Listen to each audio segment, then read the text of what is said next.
राज्यातील लाडक्या बहिणींसाठी आणि रेशन धारकांसाठी अत्यंत महत्त्वपूर्ण अशा 4 योजना सुरू झालेल्या आहेत। बघा, सर्वात प्रथम शिलाई मशीन योजना आहे, सोबतच पिठाची गिरणी योजना आहे, सोबतच घरकुल योजना आहे आणि सर्वात महत्त्वाचं म्हणजे घरकुलाच्या जागेसाठी सुद्धा योजनेचे अर्ज सुरू झालेले आहेत। जर तुम्हाला या 4 योजनांपैकी कोणत्या योजनेचा अर्ज करायचा असेल तर तुमच्यासाठी महत्त्वपूर्ण आणि आनंदाची बातमी आलेली आहे। त्यामुळे या 4 योजनांचे अर्ज कशा पद्धतीने करायचे आहे, सोबतच लाभ किती मिळणार आहे, पात्रता काय आहे त्याविषयी सुद्धा झटपट बघून घेऊयात। परंतु तुमचा फॉर्म लाडकी बहीण योजनेमध्ये पात्र ठरलेला असावा।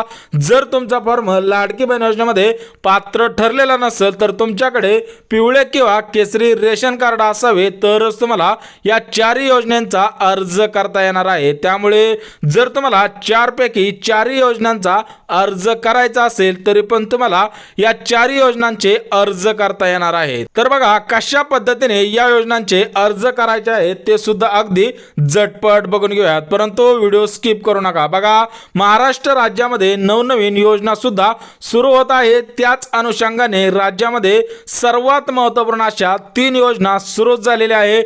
तर या 3 योजनांचे अर्ज कशा पद्धतीने करायचे आहेत ते सुद्धा अगदी झटपट बघून घेऊयात। परंतु चॅनलवरती नवीन आला असाल तर चॅनलला लगेच सबस्क्राइब करून ठेवा। अत्यंत महत्त्वपूर्ण आणि तुमच्या कामाची माहिती तुमच्यापर्यंत अगदी सोप्या भाषेमध्ये घेऊन येत असतो। परंतु जर तुम्हाला या योजनांचा लाभ घ्यायचा असेल तर तुमच्याकडे या 5 पात्रता असायला पाहिजे। कारण 4 योजनांचे जे अर्ज करायचे आहे तर त्या योजनांसाठी फक्त याच पात्रता लागणार आहे। त्याच्यामुळे जर या 5 पात्रता असतील तर तुम्हाला या 4 योजनांचे अर्ज करता येणार आहे। तर अर्ज कशा पद्धतीने करायचे आहे ते सुद्धा अगदी झटपट बघून घेऊयात। परंतु त्याच्या आधी पात्रता आहे का ते चेक करणं सुद्धा गरजेचं आहे। तर बघा, जी पहिली पात्रता आहे ती पात्रता सुद्धा अत्यंत महत्त्वपूर्ण आहे। बघा, तुमच्या घरातील कोणत्याही सदस्याकडे 4 चाकी वाहन नसले पाहिजे।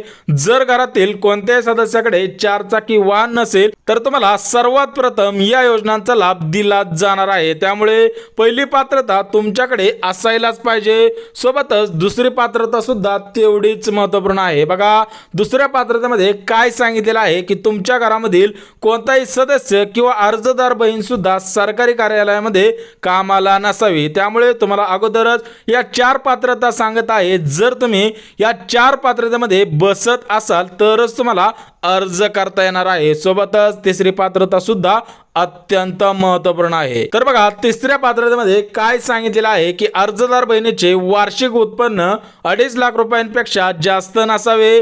जर तुमचे उत्पन्न 2.5 लाखांपेक्षा कमी असेल तर तुम्हाला शिलाई मशीन योजना, पिठाची गिरणी योजना, घरकुल योजना आणि घरकुलाच्या जागेसाठी सुद्धा अर्ज करता येणार आहे।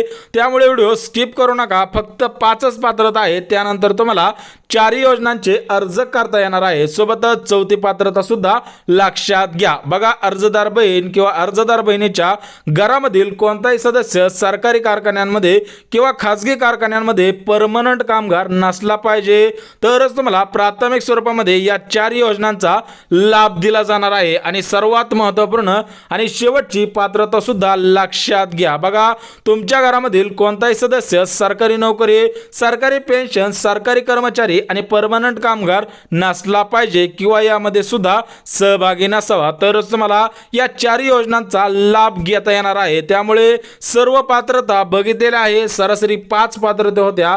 जर तुम्ही या 5 पात्रतेमध्ये बसत असाल तरच हा व्हिडिओ शेवटपर्यंत पहा, अन्यथा या 5 पैकी एका पात्रतेमध्ये जरी बसत नसाल तर तुम्हाला या योजनांचे अर्ज करता येणार नाही। त्यामुळे 5 पात्रता काळजीपूर्वक परत एकदा बघून घ्या। त्यामुळे तुम्हाला अगोदरच सांगतो, आपला व्हिडिओ स्किप करत जाऊ नका। अत्यंत महत्त्वपूर्ण आणि तुमच्या कामाची माहिती अगदी सोप्या भाषेमध्ये घेऊन येत असतो। बघा, या 4 योजनांचे लाभ किती मिळणार आहे ते सुद्धा आपण बघणार आहोत। परंतु तुम्ही सुद्धा या 5 पात्रतेमध्ये बसला असाल तरच तुम्हाला लाभ किती मिळणार आहे, कागदपत्रे कोणकोणते आहेत, अर्ज कुठे करायचा आहे ते सुद्धा कळणार आहे। बघा, सर्वात प्रथम शिलाई मशीन योजना। तर या शिलाई मशीन योजनेसाठी तब्बल 15,000 रुपये इतकी रक्कम तुमच्या खात्यामध्ये जमा केली जाणार आहे। त्यानंतर तुम्ही शिलाई मशीन सुद्धा खरेदी करायची आहे। आहे, सोबतच पिठाची गिरणी.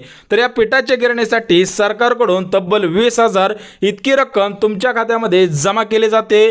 त्यानंतर तुम्ही पिठाची गिरणी सुद्धा खरेदी करू शकता. सोबतच घरकुल योजना बघा, या घरकुल योजनेचा अर्ज सुद्धा करायचा आहे. त्यानंतर तुमच्या खात्यामध्ये घर बांधणीसाठी 1,20,000 इतकी रक्कम जमाच केली जाते. सोबतच घरकुलाची जागा बघा, तुम्हाला जर घरकुल योजनेचा अर्ज करायचा असेल परंतु तुमच्याकडे जागा नसेल तर तुम्हाला जागेसाठी सुद्धा 1,00,000 रुपये दिले जाणार आहे. परंतु यासाठी अर्ज कसा करायचा आहे ते सुद्धा तुम्हाला सांगणार आहे. परंतु सध्याच्या स्थितीला पात्रता बघितलेली आहे, सोबतच लाभ किती मिळणार आहे ते सुद्धा आपण बघितलेलं आहे. परंतु या 4 योजनांसाठी कागदपत्रे कोणकोणती लागणार आहेत आणि तुमच्याकडे कोणकोणती कागदपत्रे असायला पाहिजे आहेत ते सुद्धा आपण लगेच बघून घेऊया. जर तुमच्याकडे कागदपत्रे नसतील तर तुम्हाला अर्ज करता येणार नाही, जरी तुमच्याकडे पात्रता असली. बघा, सर्वात प्रथम तुमच्याकडे आधार कार्ड असावं, परंतु ते आधार कार्ड तुमच्या बँक खात्याला लिंक असावे. सोबतच पॅन कार्ड बघा, पॅन कार्ड सुद्धा आधार कार्डला लिंक असावे आणि आपल्या बँक खात्याला सुद्धा लिंक असावे. सोबतच उत्पन्नाचा दाखला बघा, अगदी झटपट पद्धतीने व्हिडिओ आहे त्यामुळे व्हिडिओ स्किप करू नका. बघा, उत्पन्नाचा दाखला सुद्धा असायला पाहिजे, परंतु हा उत्पन्नाचा दाखला 2.5 लाख रुपयांपेक्षा कमीचा असावा. सोबतच रहिवासी दाखला बघा, तुम्ही कोणत्या गावामध्ये राहता त्यासाठी तुमच्या गावामधील सरपंच, पोलीस पाटील किंवा ग्रामसेवक यांच्या नावाने दाखला सुद्धा लागणार आहे, त्यामुळे रहिवासी दाखला सुद्धा असायला पाहिजे. सोबतच मतदान कार्ड असावं जेणेकरून तुम्हाला सुद्धा अडचण येणार नाही. सोबतच मनरेगा जॉब कार्ड बघा, घरकुलासाठी मनरेगा जॉब कार्ड हे लागतंच, त्याच्यामुळे तुम्ही ग्रामपंचायत म्हणून मनरेगा जॉब कार्ड सुद्धा काढायचं आहे. सोबतच जात प्रमाणपत्र म्हणजेच कास्ट सर्टिफिकेट बघा, तुमच्याकडे सुद्धा जात प्रमाणपत्र असावं. सोबतच ग्रामपंचायत प्रमाणपत्र सुद्धा असायला पाहिजे. तर बघा, हे कागदपत्रे खास करून घरकुल योजनेदारासाठी महत्त्वाची आहे. त्यामुळे तुम्हाला या 4 पैकी कोणत्या तरी योजनांचे अर्ज करायचे असतील तर तुमच्याकडे सर्व कागदपत्रे असायला पाहिजे. सोबतच पासपोर्ट साईज फोटो म्हणजे छोट्या आकाराचे 2 फोटो लागणार आहे. जे फोटो आपण फॉर्मवरती चिटकवत असतो तेच फोटो लागणार आहे. सोबतच ज्या योजनेचा अर्ज करायचा आहे बघा, सरासरी शिलाई मशीनचा अर्ज करायचा असेल तर त्याचा फॉर्म सुद्धा लागणार आहे, परंतु हा फॉर्म कुठून घ्यायचा आहे ते सुद्धा तुम्हाला लगेच सांगतो. तर बघा, सर्वात प्रथम पात्रता बघितली, त्याच्यानंतर लाभ किती मिळणार आहे ते सुद्धा बघितलेलं आहे. सोबतच कागदपत्रे कोणकोणती लागणार आहे ते सुद्धा बघितलेलं आहे, परंतु अर्ज कुठे करायचा आहे ते सुद्धा अगदी झटपट बघून घेऊयात. परंतु व्हिडिओ जर आवडला असेल तर व्हिडिओला सध्याच्या स्थितीला लाईक करून ठेवा, जेणेकरून महत्त्वपूर्ण अपडेट तुमच्यापर्यंत सुद्धा लवकरात लवकर येऊन जातील. बघा, जर तुम्हाला शिलाई मशीन योजनेचा अर्ज करायचा असेल तर तुम्हाला केंद्राची वेबसाईट आहे प्रधानमंत्री विश्वकर्मा योजना. तर या योजनेअंतर्गत शिलाई मशीन खरेदीसाठी तब्बल 15,000 रुपये इतकी रक्कम तुमच्या खात्यामध्ये जमाच केली जाते. बघा, परत एकदा वेबसाईट आहे का, www.pmvishwakarma.government.in या वेबसाईटवरून अर्ज करायचा आहे. तुमच्या गावामध्ये माई सेवा केंद्र असेल किंवा सेतू सेवा केंद्र असेल त्या ठिकाणी जाऊन अर्ज करू शकता किंवा तुम्ही मोबाईलवरून लॅपटॉपवरून सुद्धा करू शकता. सोबतच दुसरी योजना आहे पिठाची गिरणी. जर तुम्हाला पिठाची गिरणी या योजनेचा अर्ज करायचा असेल तर हा अर्ज समाज कल्याणच्या ऑफिसला करावा लागतो किंवा महिला व बालविकास विभागाच्या ऑफिसला सुद्धा करावा लागतो. तुम्ही दोन्हीपैकी कुठेही करू शकता. सोबतच घरकुल योजना बघा, घरकुल योजनेचा अर्ज तुमच्या गावामधील ग्रामपंचायत मध्ये करायचा आहे.